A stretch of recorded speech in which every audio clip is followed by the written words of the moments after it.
RTC bus మహిళల గురించి వీళ్ళు మాట్లాడుతున్నది, వాళ్ళకి నష్టం జరిగింది, ఆటో డ్రైవర్లని.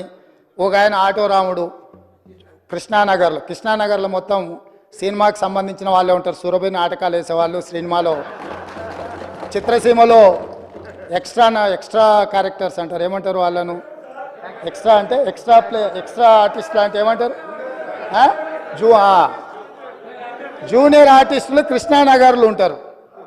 టీఆర్ఎస్లో ఒక జూనియర్ ఆర్టిస్టు ఆడేదో సమావేశానికి పోయిండంట, ఆడ ఆటో కనిపించిందంట, ఆటో ఎక్కి ఆటో రాముడు ఆఫీస్కి పోయిండంట. మళ్ళీ దాంట్లో మాత్రము లోపల కెమెరా పెట్టిరు అధ్యక్ష, ఆయన ఎక్కింది దిగింది షూటింగులు చేయడానికి. ఏంది అధ్యక్ష ఈ డ్రామా?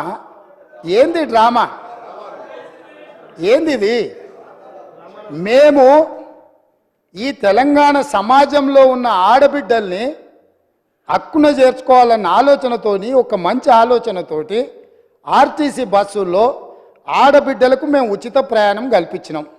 2014 నుంచి 2019 వరకు మంత్రివర్గంలో ఒక్క ఆడబిడ్డ కూడా మీరు మంత్రి పదవి ఇవ్వకపోయినా, అక్కడ ఉన్నవాళ్ళు ఏ రోజు కూడా ఒక్క ఆడబిడ్డ కూడా మంత్రి పదవి ఎందుకు ఇవ్వలేదు సార్ అని అడిగిన వాళ్ళు కాదు పాపం.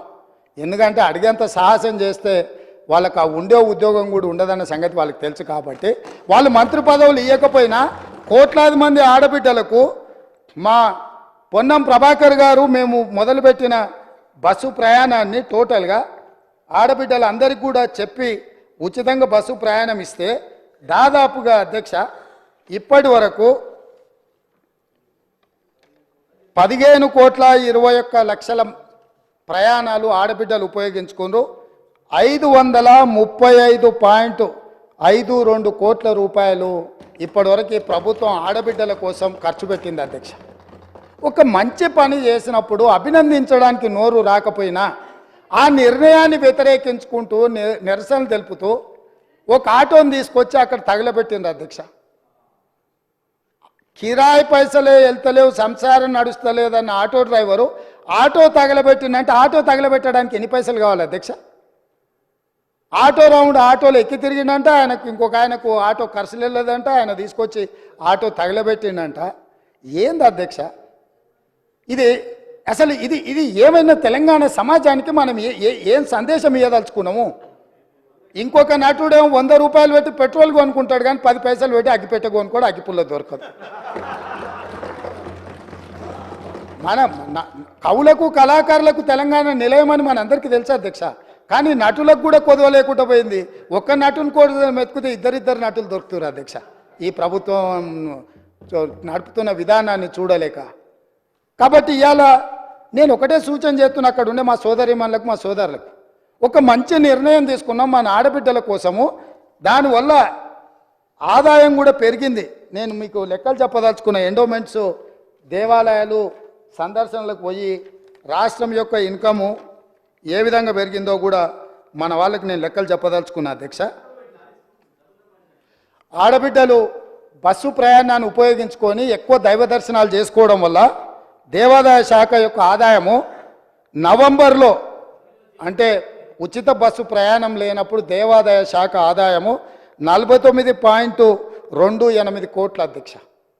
అదేవిధంగా డిసెంబర్లో మేము ఉచిత బస్సు ప్రయాణం మొదలుపెట్టినాక ఆడబిడ్డల కుటుంబ సభ్యులతోని యాదగిరిగుట్టనో లేకపోతే జోగులాంబనో లేకపోతే ఇతర దేవాలయాలు భద్రాచలంలో రాములవారినో ఇట్లా వివిధ దేవాలయాలను సందర్శించుకోవడం వల్ల డిసెంబర్ నెల ఆదాయము 93.24 కోట్ల రూపాయలు అధ్యక్ష. జనవరి ఆదాయము 68.69 కోట్ల అధ్యక్ష. అంటే ఈరోజు ఆడబిడ్డలకు బస్సులో ఉచిత ప్రయాణం కల్పించడం వల్ల ఆడబిడ్డలు చాలా కాలం నుంచి కుటుంబ సభ్యులతో దైవ దర్శనం చేసుకోవాలన్న ఆలోచన ఉండి అవకాశం రాక ఆర్థిక పరిస్థితి అనుకూలించక ఇవాళ మా ప్రభుత్వము ఆడబిడ్డలకు ఉచిత బస్సు రవాణా సౌకర్యాన్ని కల్పిస్తే దైవ దర్శనం వల్ల దేవాదాయ శాఖకు ఆదాయం పెరిగింది అధ్యక్ష. ఇది ఒక మంచి శుభసూచకం. దీన్నైనా వారు అభినందిస్తే బాగుంటుందని నేను అనుకున్నా, వారు అభినందించలేకపోయారు అధ్యక్ష. అదేవిధంగా అధ్యక్ష ఉద్యోగాలు పదే మీరు 2 లక్షల ఉద్యోగాలు ఇస్తా అన్నారు. ఎక్కడ పోయినా మీరు 2 లక్షల ఉద్యోగాలు?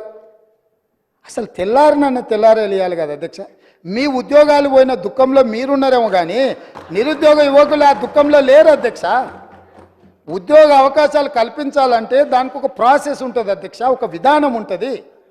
జస్ట్ లైక్ దట్ ఇట్లా చేయడానికి ఉండదు. గతంలో మీరు చేసినట్టు మేము చేయలేము. జిరాక్స్ సెంటర్లలో పల్లి బఠానీలు అమ్మినట్టు పరీక్షా పత్రాలు ఎక్కడ పడితే అక్కడ సంతలో సరుకులాక అమ్ముకునే విధానం మేము దేదలుచుకోలేదు అధ్యక్ష. మా పేషీలలో ఉండేటోళ్ళు ఎవరు అట్లాంటి దాంట్లో లేరు అధ్యక్ష. మా పేషీలలో ఉండే వాళ్ళ బంధువులు ఎవరు ఇట్లాంటి కుంభకోణాలలో లేరు అధ్యక్ష. మేము మీలాగా కాదు, మీరు మీలాగా మమ్మల్ని ఎందుకు అనుకుంటున్నారు? ఒక విధానం, ఆ విధానంలో మేము ప్రయత్నం చేస్తున్నాము. గతంలో మీరు నియమించిన వాళ్ళకి అర్హత లేదని హైకోర్టు చెప్పింది సభ్యులుగా. వాళ్ళని తొలగించమంటే రాజీనామా చేయమని అంటే వాళ్ళు విస్మించు కూర్చుంటే కొన్ని విధి విధానాల వల్ల వాళ్ళని తొలగించడానికి కొంత ఆలస్యమైంది. వాళ్ళ వెనకాల కూడా మరి మీరే ఉన్నారా అంటే నాకు తెలియదు, అది మీరు చెప్పాలి ఉన్నారో లేరో. ఏదేమైనా వాళ్ళని తొలగించడము, కొత్తగా నోటిఫికేషన్ ఇవ్వడం, కొత్తగా ఆహ్వానించడం, చైర్మన్గా అదేవిధంగా సభ్యులుగా నియమించడం, ఇదంతా కూడా ఒక ప్రాసెస్. ఇదే కాకుండా గతంలో ఇచ్చిన నోటిఫికేషన్లకు కూడా ఎంతసేపు మీ ఉద్యోగాలను రెన్యువల్ చేసుకోవాలన్న ఆలోచనలో పడి ఆ తాపత్రయంలో మీరు వాళ్ళ ఉద్యోగ నియామకాలు చేపట్టకపోవడం వల్ల వైద్య ఆరోగ్య శాఖలో మీరు నియామకాలు చేపట్టకుండా వదిలేస్తే మేము వచ్చే ఆ సమస్యలు పరిష్కరించి పెద్దలు దామోదర్ రాజనరసింహ గారు మొట్టమొదట ఆ కార్యక్రమాన్ని చేపట్టి 6,956 స్టాఫ్ నర్సు ఉద్యోగాలు ఎల్బీ స్టేడియంలో నియామక పత్రాలు వాళ్ళకి అందజేసినాం అధ్యక్ష. ఇది మా చిత్తశుద్ధి.